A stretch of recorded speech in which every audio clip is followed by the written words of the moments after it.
వెంకటేష్ గారికి కూడా ధన్యవాదాలు తెలియజేస్తాము. అదేవిధంగా న్యాయస్థానం చాలా మంది వచ్చారు, మరి తండ్రి గారు నాకు చేశారు, వాళ్ళు నాకు చేస్తా ఉన్నారు. అదేవిధంగా చాలా మంది విజయనగరం గారు చేశారు, చంద్రబాబు చేశారు, లోకేష్ గారు చేశారు. 3 తరాలు రాజకీయాలు ఉన్నారు, 3 తరాలు ప్రభుత్వంలో పనిచేస్తున్నారని చెప్పి చెప్పడం చాలా మంది చాలా గౌరవం. ఎందుకంటే అవకాశం కలిగించి ఎన్టీ రామారావు గారు చంద్రబాబు గారు మాట్లాడుతూ ఎన్టీ రామారావు గారు పార్టీ స్థాపించడానికి చెప్పడం అందరూ కొందరు లాజిక్ ఉంది. ఎన్టీ రామారావు గారు 1922లో అంజయ్ గారిని తెచ్చిన తర్వాత పవన్ వెంకటరామరెడ్డి గారిని ముఖ్యమంత్రిగా ఇందిరాగాంధీ గారు అనౌన్స్ చేయడం జరిగింది. పవన్ వెంకటరామరెడ్డి గారికి ఎన్టీ రామారావు గారు సైనికుల మీద వైసీ గారు క్లాస్మేట్. పవన్ వెంకటరామరెడ్డి గారికి సూపర్ స్టార్ ఉన్నారు. ఆ పీపుల్ నా క్లాస్మేట్ నా సోనిక్ సర్వీకి రావాలా అని చెప్పి రావాలి. అప్పుడు ఎన్టీ రామారావు గారు సోనిక్ సర్వీకి పోయిన తర్వాత గవర్నర్ బంగ్లాలో మనందరికీ తెలుసు ప్రోటోకాల్స్ ఉంటాయి. ఆ ప్రోటోకాల్ ప్రకారం ఎన్టీ రామారావు గారికి చూడండి, ఎన్టీ రామారావు గారు సూపర్ స్టార్, ఆయన ఎక్కడ 2 లక్షల మంది చెప్పారు. అప్పుడు ఆయన తరఫులే నేను సూపర్ స్టార్ ఉంటుందా ఏంటి కదా అని చెప్పి ఆయన ఏదైనా అర్థం చేసుకోవాలని చెప్పి ఆయన అగౌరవం లేదు. అందుకే శ్రీరామారావు గారు సూపర్ స్టార్ అవన్నీ ఆయన ఎక్కడ చూడగా ఆయన ప్రోటోకాల్ ప్రోటోకాల్స్ ఆయన మాట్లాడాలి. ఆ రకంగా ఆయన ఆ స్ఫూర్తితో రాజకీయాలు వచ్చాయి. రాజకీయాలు రావడం బివి మోహన్ రెడ్డి గారు పూర్తి చేసిన బయట బివి మోహన్ రెడ్డి గారు ఆయన మొత్తం పెట్టడం మార్చి 29 తేదీన పార్టీ తెలుగుదేశం పార్టీ నామకరణం చేసి ఆయన ప్రజల్లో పోవడం జరిగింది. ప్రజల్లో పోవడానికి ఆ రోజు మరి ఆ స్ఫూర్తి ఆ రోజు ఎన్టీ రామారావు గారి స్ఫూర్తిని తీసుకొని ప్రజల్లో పోయిన తర్వాత ప్రజలు ఆదరణ చేసిన తర్వాత అధికారులు కానుంటారు.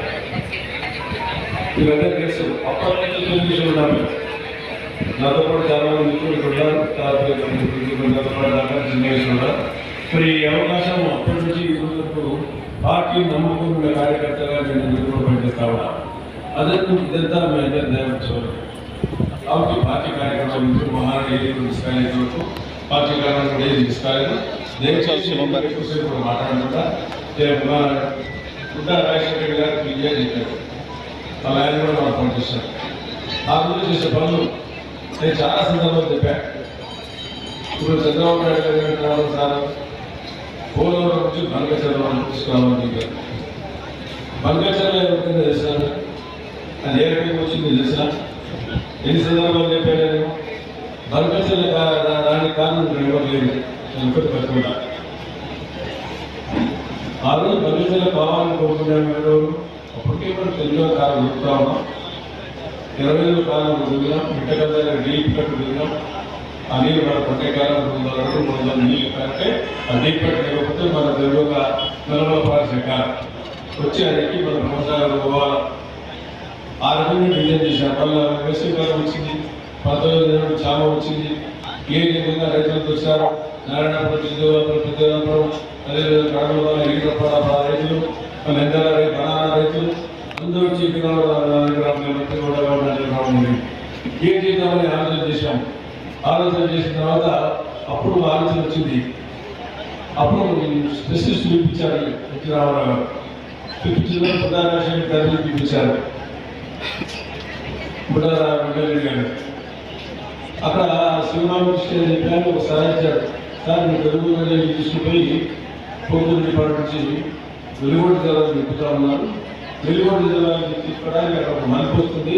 ఆ మలుపులో మీరు హోల్ వేస్తే అది చూసి ఆ ఊరు బర్గచర్ల, ఆ బర్గచర్ల నుంచి విప్లవాలు కలిపితే మీకు విప్లవాలు పుంజెత్తుంది. ముందు తెలుగుందని కేసీకి రాయింది. ఈ ప్యారల్గా 2 కడప కడప జిల్లాలు కనిపిస్తే అయితే బాగుంది.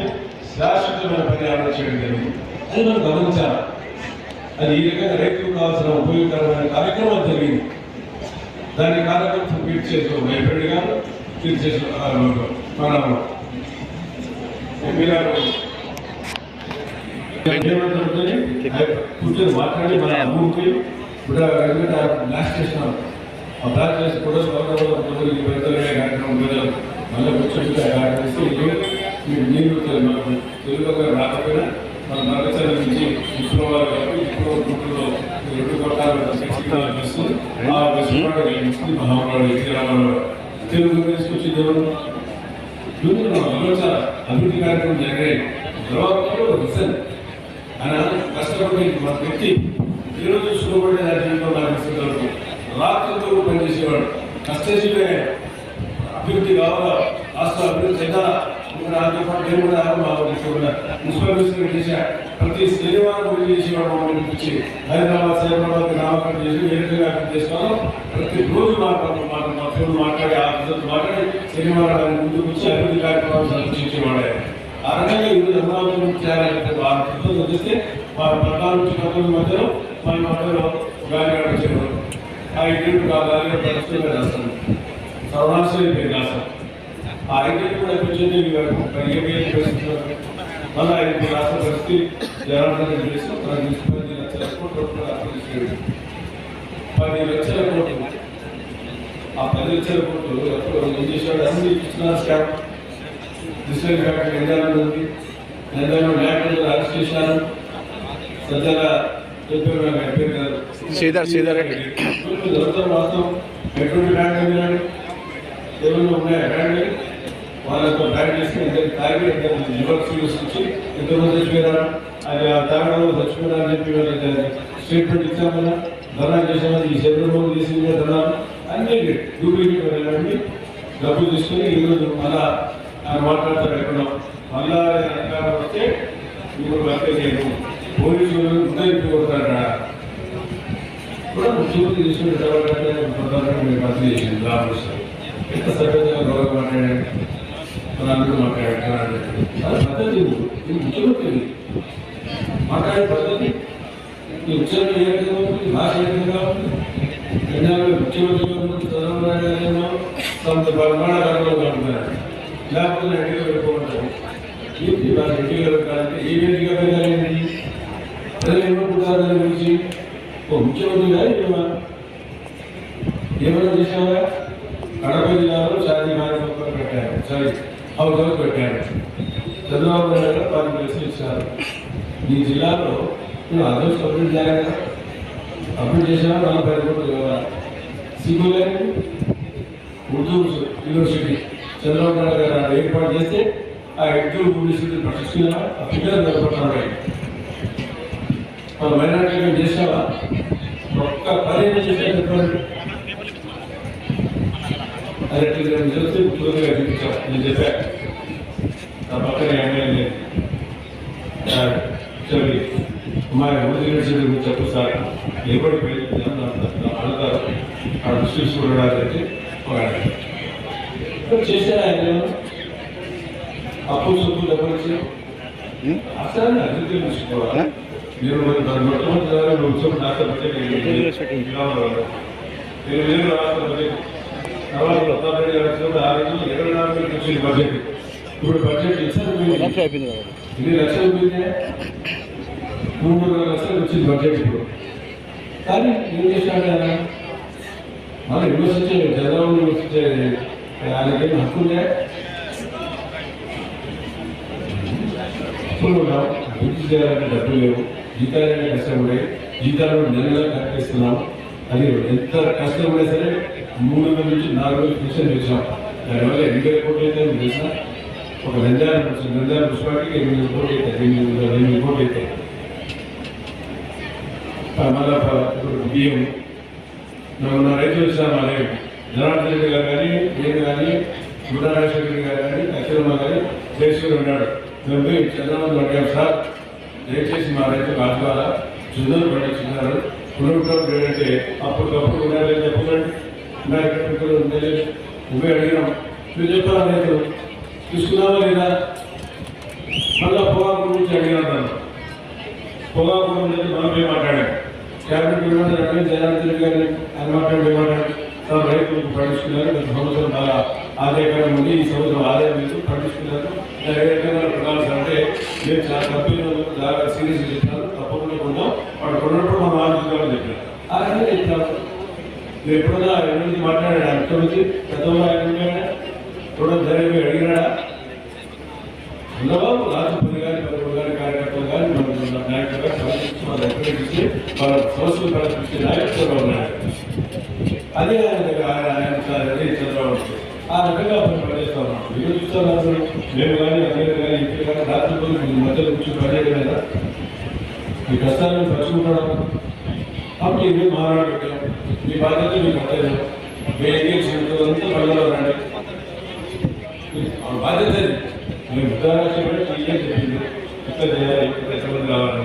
నాకు నిజంగా పక్కన ఉంది దాదాపు 40,000 మంది 50 మంది రావాలని చెప్పి తొందరగా చెప్తాను. రావాలి కార్యకర్తలు అందరికీ విసుబాటు ఉన్నాయంటే చాలా రోజులు బాగున్నాయి, గంట బాగుంటాం.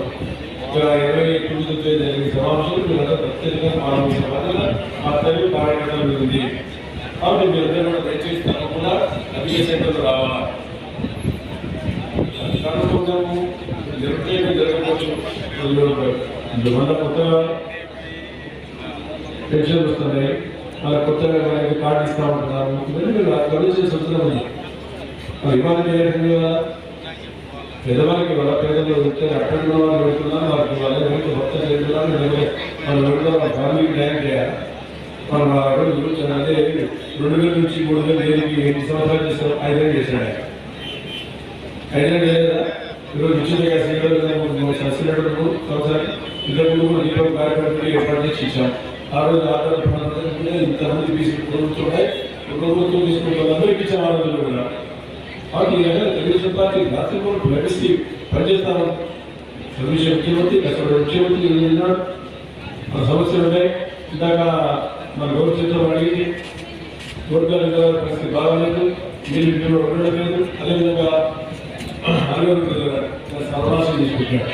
3 కోట్ల పడి దాన్ని ఒక పక్క మొత్తం మట్టి అంతా తొడుకొని మట్టి అంత కార్యకర్తలు చూడండి. అది ఆడకట్ట మట్టి ఉంటాడు, అది ఉంటుంది ఆడకట్ట మొత్తం పోయింది. దాంట్లో నీళ్ళు ఇవ్వాలి.